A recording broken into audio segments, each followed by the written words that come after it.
Hello everyone, welcome back to my new blog. তো আজকের দিনটা ছিল 30শে অক্টোবর।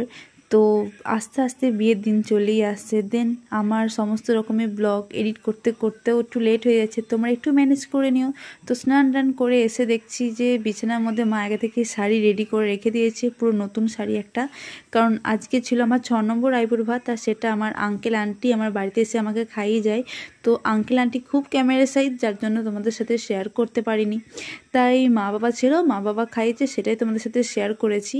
তো অনেক মানুষজনই আছে যারা ক্যামেরার সামনে আসতে ভালোবাসে না বা পছন্দ করে না, তো সেগুলোকেও আমাদেরকে মানিয়ে নিয়ে চলতে হবে, কিছু করার নেই, হতেই পারে।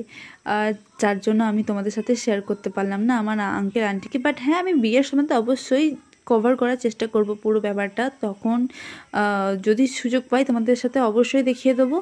তো আমি স্নান টান করে এসে রেডি হয়ে গেছি। আর আজকে কিন্তু শাড়িটা আমার বোন আমাকে পরিয়েছে, কারণ ওই হেল্প করেছে। আর আমি ঠিকমতো শাড়ি না পরতে পারি না, আর মেকআপও করতে পারি না। তো যেটুকু এখন শিখছি, তো আমাকে বলে দেয়, দেন ওখান থেকে একটু একটু করে শেখা। তাও আমি আগে তো লিপস্টিকও পরতে পারতাম না, কাজলও ইউজ করতে পারতাম না। হ্যাঁ, এখন আস্তে আস্তে সব কিছুই শিখছি, শিখতে তো হবেই।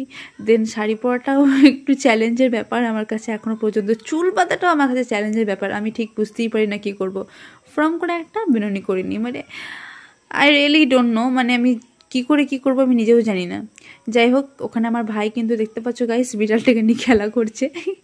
তো আমি যখন এডিট করে দেন তখন দেখতে পাই, আমি কিন্তু ওকে একবার লক্ষ্য করিনি, কেন কি আমি একটু এদিকে রেডি হতেই ব্যস্ত হয়ে গেছিলাম। দেন চলো এরপরে কী করছি না করছি শেয়ার করি।